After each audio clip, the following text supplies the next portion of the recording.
Herkese merhaba.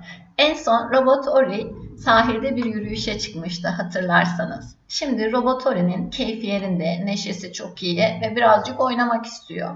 O yüzden de buna bir simülasyon yani bir hareket nasıl yaptırılır onu göstereceğiz.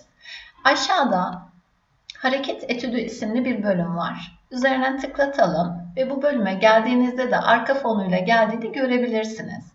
Arka fon sizi rahatsız ederse farklı bir fon deneyebilirsiniz. İlk olarak şu anda 0. karede Robot Ori görüntüsüne bu şekilde bir başlasın. Daha sonra saniye 2 saniyeye kadar olan alanda ne yapmasını istediğimizi söylemek için saniyeyi 2 yazan bölüme sürükledim.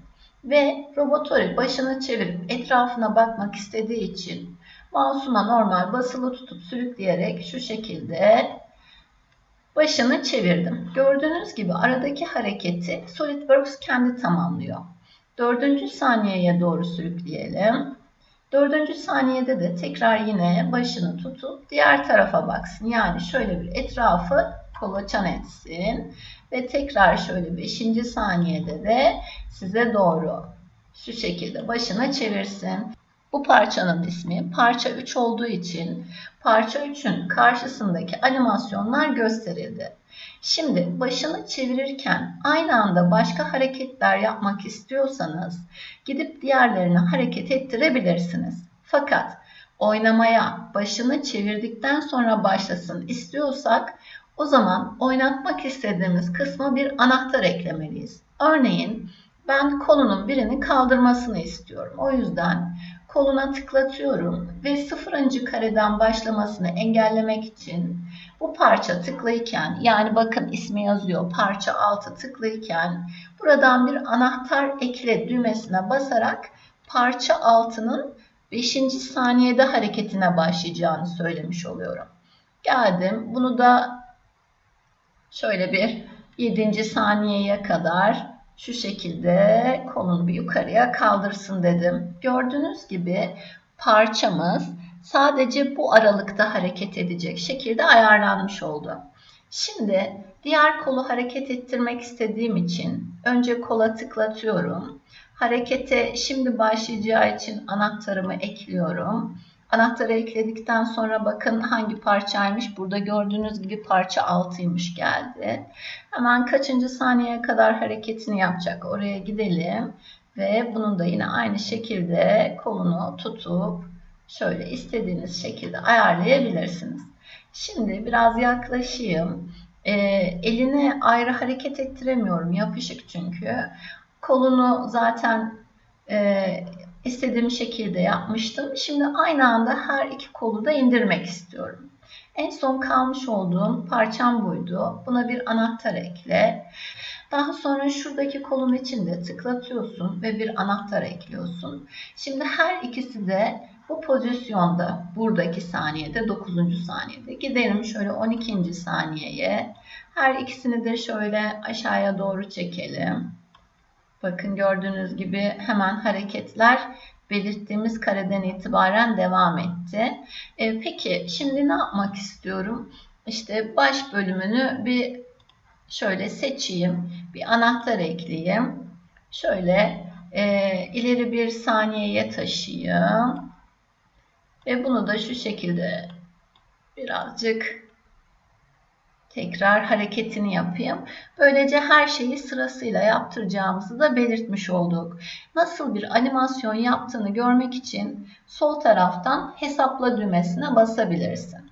Hesapla düğmesine basıyorum. Bakın önce başı sağa sola hareket etti. Sonra size baktı ve kollarını kaldırdı. Aynı anda indiriyor.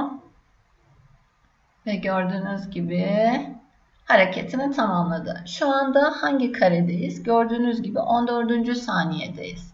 Geldim. Bu saniyeden sonra ne yapmasını istiyorum?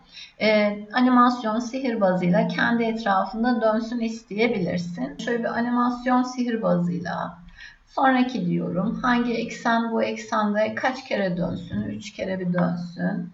Sonraki diyorum. Ne kadar saniye? Bu şekilde ayarlıyorum. Bakın, yapmış olduğunuz saniye bulunduğunuz yerden itibaren ilave oldu. Şimdi nasıl bir animasyon yaptığımızı görmek için hesapla düğmesine basalım. Önce başı gördüğünüz gibi etrafı kolaçan etti. Size baktı. Ve gördüğünüz gibi neşeli olduğu için animasyonlarını yapıyor. Tekrar başını şöyle bir çevirdi ve harika dansına başladı.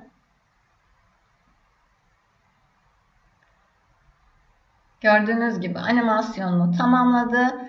Artık sizi selamlamak için hazır.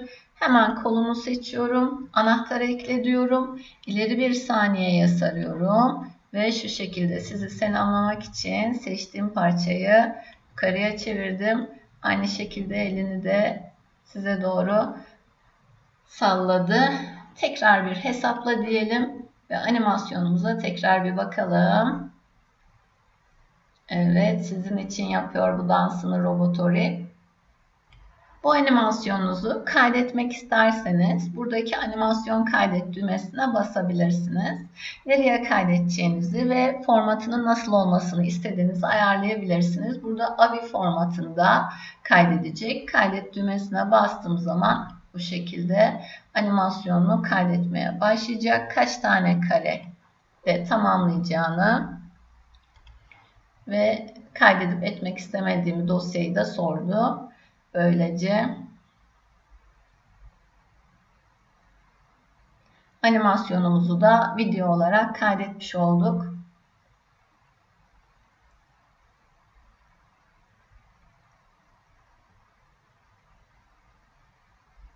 Ve en son sizi selamladı.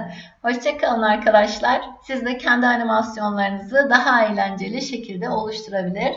Farklı parçaların tasarımlarında, montajlarında deneyerek daha alternatif animasyonlar, simülasyonlar oluşturabilirsiniz. Bir sonraki derste görüşmek üzere. Şimdilik hoşça kalın.